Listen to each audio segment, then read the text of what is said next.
Musimax.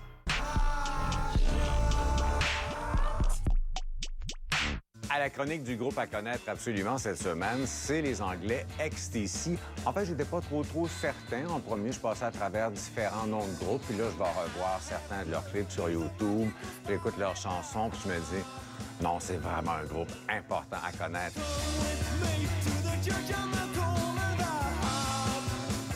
XTC, qui a été fondé en Angleterre en 1976, c'était en pleine vague New Wave punk. Et leurs deux premiers albums d'ailleurs, reflétaient pas mal cette musique-là. Moi, je les avais appréciés, leurs deux premiers albums.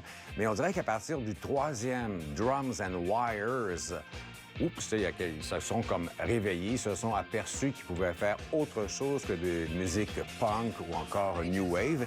Et c'est devenu comme pas mal plus mélodique et on les a pris pas mal plus au sérieux. Je pense aux chansons Life at the Hop ou encore Making Plans for Nigel. Ça, c'est vraiment super bon. C'est les deux chansons qu'on retrouve sur l'album Drums and Wires. Et à partir de ce moment-là, on a pu les associer un peu au mouvement Britpop. Vous savez, dans les années 90, on parlait du Britpop, Blur, Oasis, etc. Mais je veux dire, eux, ils faisaient ça au début des années 80, avant même que le terme soit populaire.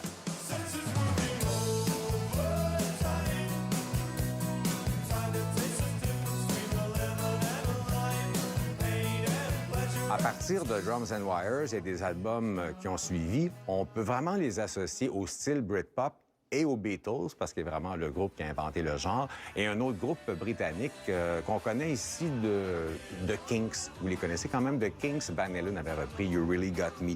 Et à partir de cet album-là, donc, et des autres albums, les arrangements sont devenus absolument magnifiques. Ils ont délaissé le côté abrasif de leur musique.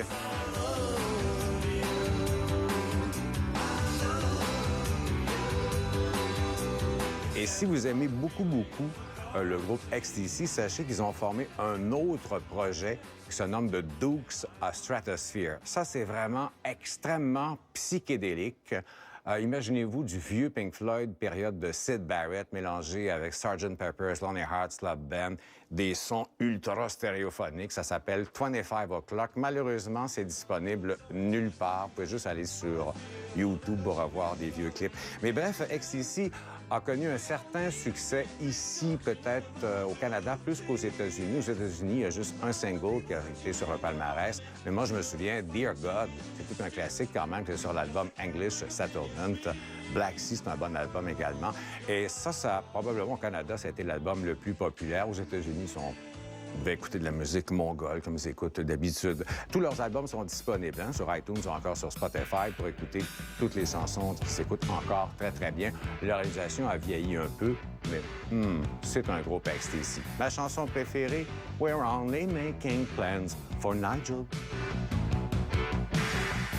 We're only making plans for Nigel.